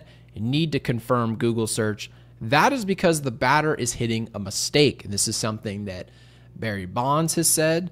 This is something that Mark McGwire has said. Sammy Sosa, right? Hank Aaron has said this. I don't hit home runs unless I've determined that there's a mistake. That's what the best hitters in baseball do. They stand in the box, and I've told you guys this before. I told you guys this back in May. Everyone says, oh, well, they're just hitting pitches down the middle for home runs. And I said, well, where do you think home runs are hit from? Home runs are capitalizing on bad pitches. Have we seen guys like Vladdy Sr., right? Have we seen home runs? I just saw Byron Buxton hit a home run a couple days ago. It was like practically off the ground. Do you see that? Absolutely. Those are outliers. Go look at YouTube and watch someone's home run highlights and tell me what you see. You see a bunch of hanging breaking balls and fastballs right down the middle. That's what you get. And so Jose brings up a great point, because really what he's getting at with the super is that the Yankees are waiting for mistakes, and the better team you face, the less likely you are to receive a mistake. And that is a recipe. If you want to call it a disaster, it's just a recipe to not score when you really want to, rather than the rest of the season over the macro where you're hitting a lot of mistakes because you're not playing a lot of great teams every day. Yeah. And I love the way you put that, because, oh my God, the kids these days on social media with he's a meatball merchant. Can we get petition to eliminate merchant, insert anything merchant from sports talk? I hate it. You can mute it on Twitter. I don't know if you knew this. You can mute a word. I think you should use that. Just mute merchant. I am so tired of he's a touchdown merchant. What the hell does that mean? And you're trying to say that's a bad thing? Oh, it's bad to hit meatballs for home runs. What? Anyway, we'll move on before I blow a gasket. Appreciate you, Jose. Yankee fangirl for life. Thank you for the 5. Honestly, the stadium didn't have the usual Yankees/Boston rivalry feel for most of the game. Also, I keep volume off when it isn't in yes. Yeah. Gary's with you on that. I don't know. Occasionally I'll mute it, but not with like the game going on, the commercials, because they're so bad. I'm just like, and my roommate always brings this up. I'm so just kind of like lost in it, whatever. Like, I don't even notice commercials are playing half the time. I'm just kind of in my own world. And there's always that one commercial that has the like the most obnoxious like beats you've ever heard. And it just like gets you out of your trance and you're like, and you just immediately have to mute that because you're just like, that is not acceptable. This is why me and Yankee Fangirl for Life mute the broadcast. And there's standouts, right? Like Joe Davis, I don't mind listening to him at all. I think he does a good job. But in order to listen to him, I've got to listen to Smoltzy. I don't want to do that. So I just... Smoltzy. I turn it off. Yeah, Smoltzy. My buddy Smoltzy. He's hopping on the podcast next week. We're obviously kidding. But yeah, him and what's his face? Tommy Pham. Tommy Pham? Yeah. Right. So when people say that it doesn't feel like a rivalry right now, I think in order to feel like a rivalry, the Yankees are going to have to pull their end of the rope. Just like we said about the Dodgers series. And I always go back to this series because it was really a barometer for where we are, right? We can get our temperature. If we can go beat the Dodgers, it would almost validate what the Yankees had done in the offseason and the fact that they were getting better fundamentally, and we were going to see how they played. What did we do against the Dodgers? Well, Will Warren went and got destroyed, right? Max Fried got destroyed. And all of a sudden we leave the series and go, oh, maybe we're not on that level yet. So in order to have that energy to Yankees, Red Sox, so far, the Red Sox have practically the same record as us, but they don't have the same stigma attached to their team that they can't get up for big games or they can't execute. Routine ground balls are short. Routine throws from the second baseman to first. They don't have that stigma that they're going to come up short in these big games. We do. And so half the fan base is sort of, I don't think this team is it. They're going to have to prove it to me. And then the other half is like hopeless cheerleading, right? Oh, I always believe. Well, that doesn't bring fiery energy. It's just not. So I just think once the Yankees prove that they can go out and execute against good teams in the league, that's when you're going to start to see us play the Dodgers, play the Red Sox, right? Play the Padres, play the Mets, and they go, oh, we're going to go out there and we're going to beat the brakes off this team with some confidence. That's where the fire comes from. And, you know, or maybe she didn't hear the energy because the game was muted. That's also a possibility. That's certainly possible. John, thank you for the 2. Why have Rosario if he's not going to hit for McBum? Could you imagine you go to work on Monday and there's somebody on social media who's just calling you like Ellen Bum? Isn't that insane? Like, if we really think about it, it's Yankees coverage. This is why it's hard to play for the Yankees, I guess, is your coverage is this if you don't perform. I mean, what did we have? Lennon Williams and Boone Laden. Yeah, Boone Laden is my favorite so far. And Kim Jong-un is the best. But John, it's in all seriousness to answer the question. Rosario should have hit in the situation. That's sort of what I mean is that when he strikes out there, you know who ends up taking the blame? McMahon. Because guess what the coverage was? Jake was saying how bad the at-bat was, right? Mm-hmm. It was a bad at-bat. That's objectively the truth. The issue is that the at-bat should have never existed. And that way, you throw somebody who has a strength against left-handed pitching and you say, oh, look at that. If it goes 3-0, Rosario's not striking out in that situation. He's just not. At least the odds are that he's not. So that's obviously the frustrating part, and obviously John gets that. And Marion, our favorite Marlins fan, I'm assuming she's here. Marlins are not playing good baseball anymore. I'm not sure what happened. They turned back into the Marlins. Marion they with the played 2. the Yankees, and everyone's like, oh, see, they're good. It's like, no. I know.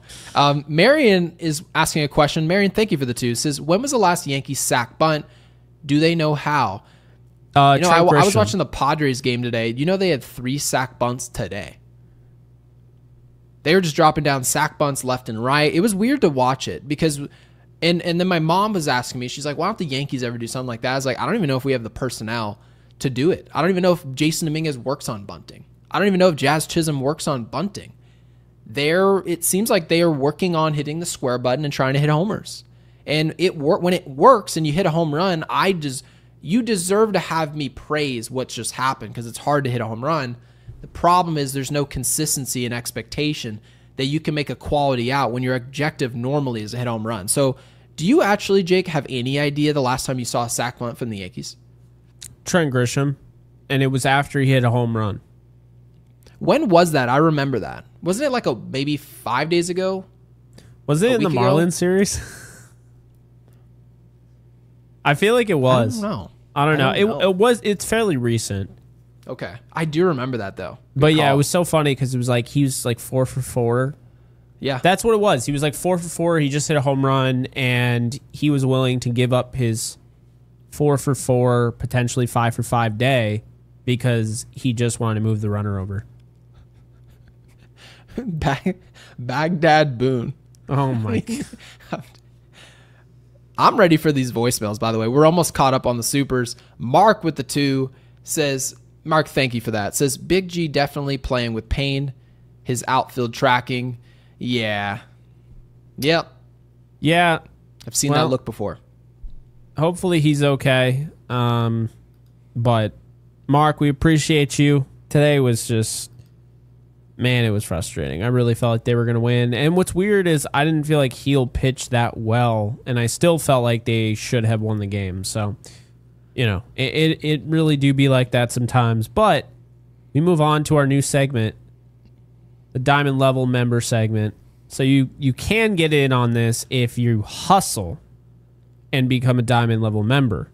But we got 2 Yankees Unloaded exclusive voicemails. I got one from Stefan and one from Ninja Hot Dog. So we're gonna play. Plug your ears because we're not sure on the levels here. So this could go anyway. All right. I mean the levels should be fine. All right, cool. Let her. I don't know if it's gonna be like loud, how loud it's gonna be, but we'll see. So who's the first from? Stefan. Let's let it rip. Never heard my own voice like this. I got scared when Big G ran out the last out. Oh, yeah, I know. All right, let's do it. Hey, Gary. Hey, Jake. Stefan here. Pretty sad day to be a Yankee. We're just not going to win games with 4 errors and 9 walks. Not sure what needs to be said behind those doors, but we need to change. Thanks for streaming. And that is it.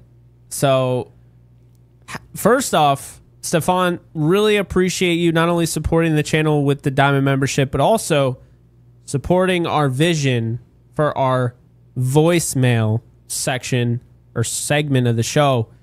And real quick, I know you sounded depressed. I really felt that in my soul, so I feel bad for you. I mean, I guess I'm kind of going through it as well. But that was grief. I know. That was great because it's just a reaction. It's not like, hey Jake, hey Gary, question for you. It's like, yeah, pretty sad day to be a Yankee. Like, yeah, absolutely. I wanted to ask you guys, because I don't even know how to turn the sound up. Did you guys hear that? Like, because, I mean, we're going to have to figure it out at some point, but... I mean, I had to turn my computer up to hear it crystal clear. It definitely was lower than ours, so that's for sure. Yeah. So we'll obviously get that fine-tuned. But, yeah, of course. But I would probably say that Stefan it's more of a situation where it is sort of depressing. And what has to change? Well, they're going to have to prove, and like we said, it's just going to be us sitting in hindsight. Did they do it or did they not? When they get a guy in scoring position, and I'll tell you what, when this team scores, they still don't hit with runners in scoring position. They'll score 14 runs, you'll still look up, and they're 2 for 13. Nobody cares. You know why? Because it looks out of place actually getting upset about it. Because you saw Giancarlo hit a home run in the 10th, right? You saw Austin Wells hit 2 jacks. It looks ridiculous to complain about how you're scoring when you score 15 runs. And so that's why people don't do it.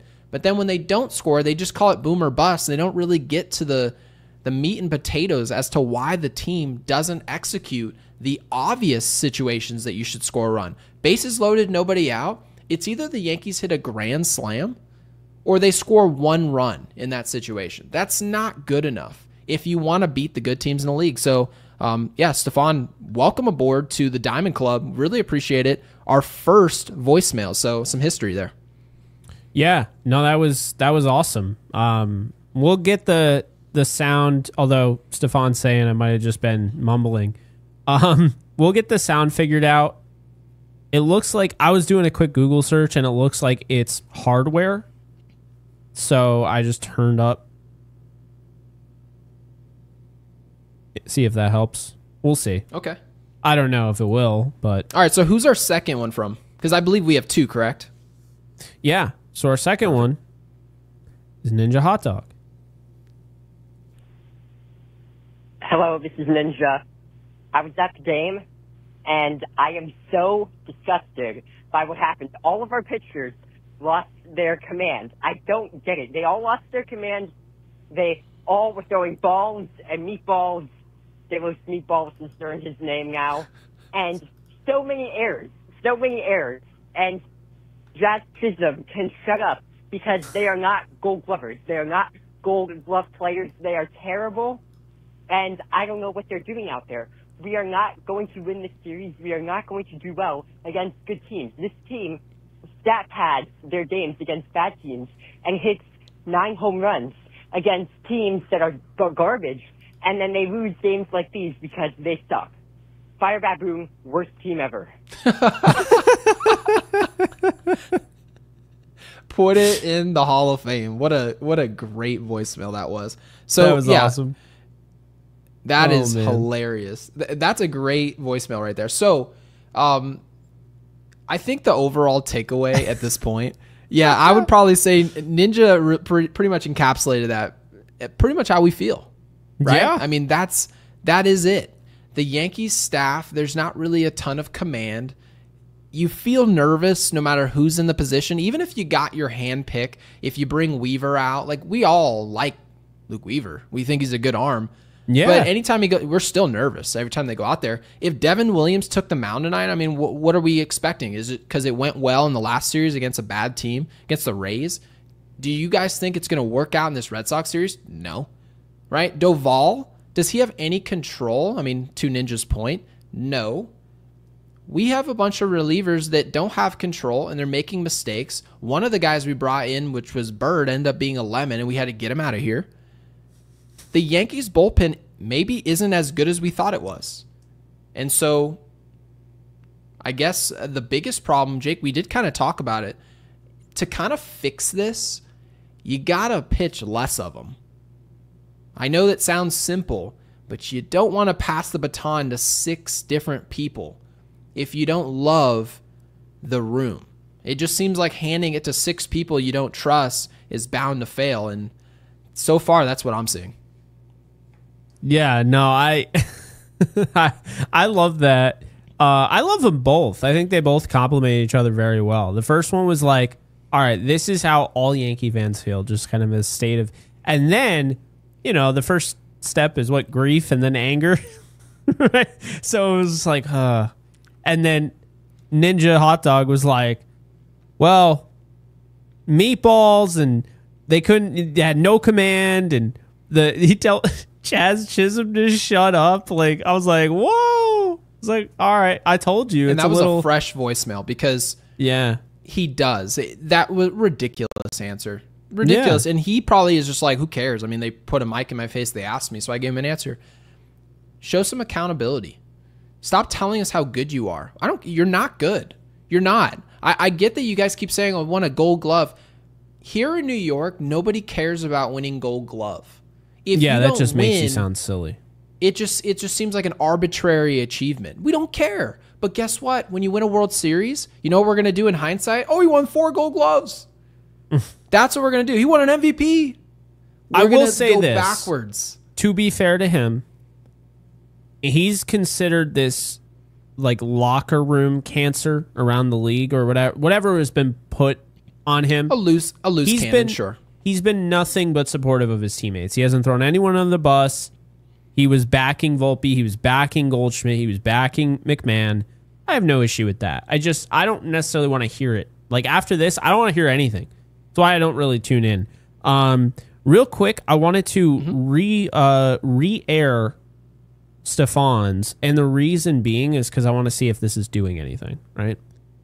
Because Ninja Hot Dog might have just been loud, which is great. But I want to see if this. So guys, let us know about the audio levels on this one. Yeah. So this should be louder. Hey, Gary. Hey, Jake. Stefan here. Pretty sad day to be a Yankee. We're just not going to win games with 4 errors and 9 walks. Not sure what needs to be said behind those doors, but we need a change. Thanks for streaming. Okay, it's the same volume as before. So we'll have to figure it out. But yeah. And yeah, Stefan, you had to hear your voice twice. I know it's tough. I know, tough one. Oh, great. Gotta hear me twice, LOL. Yeah, we'll get it figured out. It's definitely something. It'll be simple. But for future reference, though, for future, what's up? Make sure you're closer to the mic and make sure that you're loud. Yeah. We want you guys yelling. So just go in there. So again, kind of teeing up tomorrow. Tomorrow could be grim. Just prepare yourselves. I told you before the series started. My mom texted me, this is so stressful to watch. I told you guys, this is not going to be a series where the Yankees go out and hit a bunch of homers and it's 8-4 and you're sitting there thinking, why do we have to use this guy? Just use the low leverage guy because we're up 4 or whatever it is. None of these games are going to go that way. All of these games are considered must win for both teams. We're all trying to track towards where we're trying to go. And they're all going to end up in 2-2, 3-3, 4-3, and you got to execute. That's how all these games are going to go. So prepare yourself for stressful baseball, and the Yankees are going to have to show us something they haven't shown us a single time. Not a singular moment of the year did they play a good team and execute at the end of the game. They haven't done it not once. And so we're giving them the floor. Rather than getting in front of the mic and telling us they win Gold Gloves, they're really good players, their ops is over 800, all that is nice. It'll get you contracts with other teams and maybe with us, but it doesn't help us in this series. You've got to execute, and so hopefully in hindsight, at the end of tomorrow, Jake, we can fire up this podcast after a big win where Fried in the blister wasn't an issue. That's the hope, right? I mean... We'll see. I'm not really confident. I told you there's one game I'm really confident in them winning, and that is the final one in this series against Dustin May. I'm so glad the Yankees didn't acquire him. But yeah, that's the only one I feel really confident in. I mean, Crochet feels like an L. Tomorrow feels like an L, but it also feels like the game they have to win because they can't hit Crochet. So we'll see. We will see. But before we leave here, be sure to hit the thumbs up button, also known as the like button. Would really help us out, right? Because we have 222 likes, 610 people in here. If everyone hit that, I think YouTube might actually give us the benefit of the doubt on the algorithm. I know that's very much wishful thinking. But anyway, would really help us out. Next thing, again, if you enjoyed the brand new voicemail segment, be sure to join, or if you already have a membership, you can upgrade as well. We are going to be doing that every single night. So those that are diamond level members, definitely keep up the voicemails. We're going to read them every night. Or air them rather. Yes, we're almost at 10K. Shout out Stefan for putting that up there. So we will be giving away a Yankees jersey at 10K subscribers. So be sure to subscribe. And the last thing is put in the comment section. Oh boy. Smoltzy. Oh. All right. Well, drop Smoltzy in the comment section. Be sure to subscribe. We'll get to 10K sooner. We can give away that Yankees jersey, fully customizable. And of course, Jake, like this video.